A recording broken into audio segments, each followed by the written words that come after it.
हाँ पिताजी। आज तुम दोनों भाई के दरबार में किस याद क्या हो शायद मालूम नहीं। कुछ भी मालूम नहीं है पिताजी।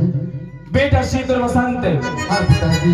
तुम दोनों भाई जानते हो हम दोनों भाई से माता और पिता कितने स्नेह कितने प्यार कितने मोहब्बत रखते हैं। हाँ पिताजी। जब तक दोनों भाई को माता और पिता अपने सीने से नहीं लगा लेते हैं तो दरबार में बिल्कुल उदास बैठे रहते हैं। हाँ पिताजी। बात कुछ ऐसा है।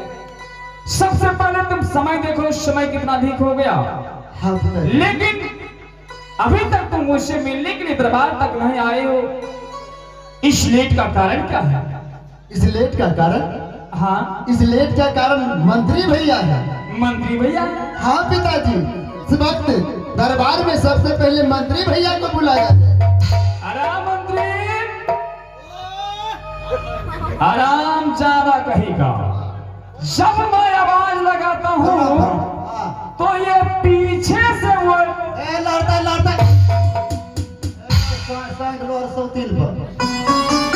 मैं कुत्ता हूँ जो तुम बार बार वो बोलता है।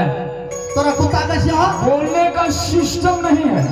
तोरा ऐसा न खोबे करो तो उनका बोलो क्या ना। बेटा शीतल वसंत इस समय मंत्री भैया आ गया। हाँ पिताजी। कहो क्या बात है?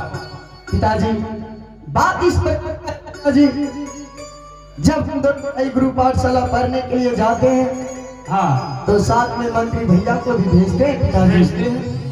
लेकिन मंत्री भैया ने हम दोनों भाई को आधे ही रास्ते में एक पुलिया है उस पुलिया के निकट रोक देते हैं और हम दोनों भाई को समझाते हैं पिताजी। क्या समझाते हैं बेटा? मंत्री भैया कहते हैं अरे भाई शीतल बसंत तुम दोनों भाई कोई गरीब घर का लड़का नहीं हो। बिल्कुल सत्य बात है। राजा महाराजा का लड़का हो। लड़का हो एक राजकुमार हो। पढ़ लिख करके क्या करोगे? देखो कितना व्यक्ति पढ़ लिख करके लुधियाना में पंजाब में बोरी ढो रहा है। अब तुम दोनों भाई पढ़ लिख करके कद्दू में छेद करोगे। इतना ही नहीं पिताजी हमें गुल्ली डंडा गुल्ली गुल्ली खेलने के लिए सिखाता है। अरे पिताजी इतना ही नहीं आज हम दोनों भाई जब मंत्री के भैया के पास में बैठे थे तो मंत्री भैया बोले थे चलो आज दोनों भाई मेरे साथ दारू अभी गांजा पीने का। दारू पीने के लिए? हाँ पिताजी। आराम से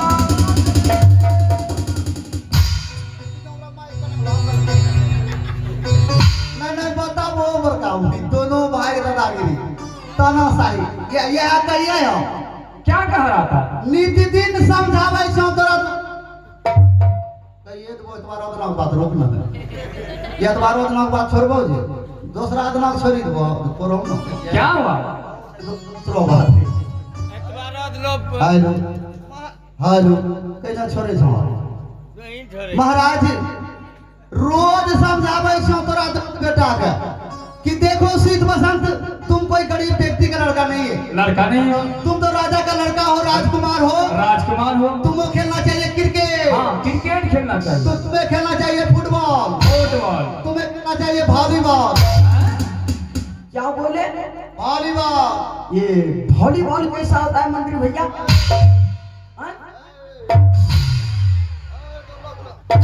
अच्छा कभी नहीं खेले हैं। नहीं शीत मेरे भाई तुम? मैं अब तक भी नहीं सुना। तो तुम भी नहीं खेला?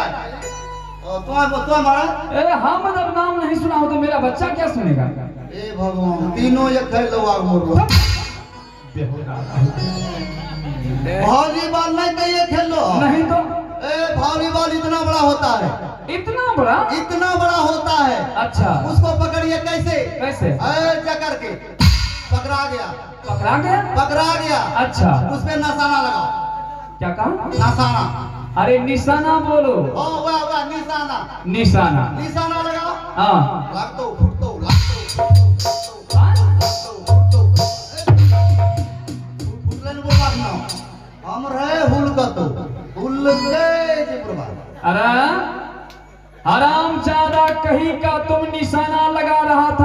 मेरा 3200 दांत तोड़ने का प्रयास कर।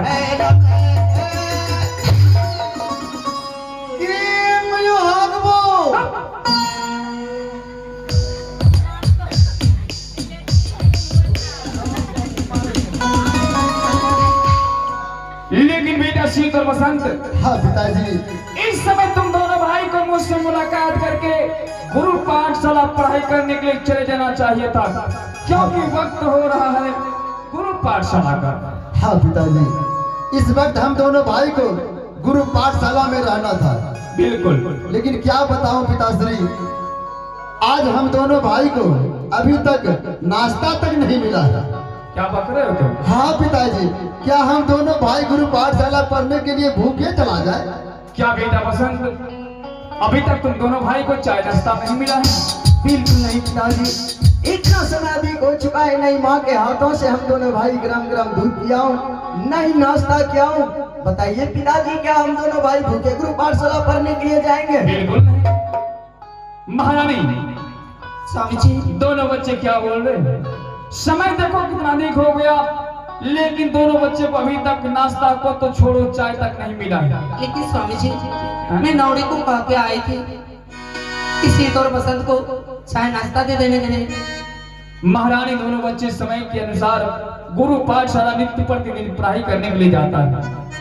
नौनी के ऊपर दोनों बच्चे को मत छोड़ो, कम से कम अपना ध्यान रखा करो। ठीक है स्वामी, मैं आपसे अपने दोनों पुत्र का ख्याल रखूंगी।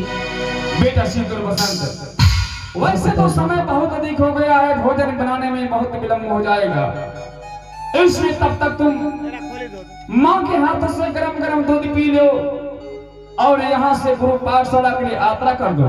क्या नहीं पिताजी? और जब तक मैं पढ़ाई करके वापस आओगे, मैं माँ से बोल देंगे तुम दोनों भाई के लिए महल में 56 प्रकार के भोजन तैयार रहेंगे। ठीक है पिताजी। महारानी, समय हो गया है गुरु पाठशाला का। क्यों नहीं? दोनों बच्चों को अपने हाथों से गरम गरम दूध पिलाकर गुरु पाठशाला भेज देना। ठीक है स्वामी। ठीक है बेटा शीतल बसंत।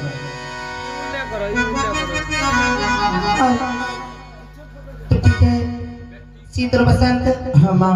चलो चलते हैं अपने राजभवन तक, और तुम दोनों भाई गरम गरम दूध पीकर अपने गुरु पाठशाला के लिए चले जाना। ठीक है माँ।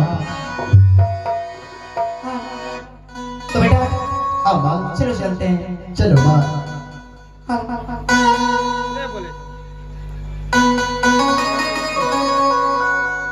अवतार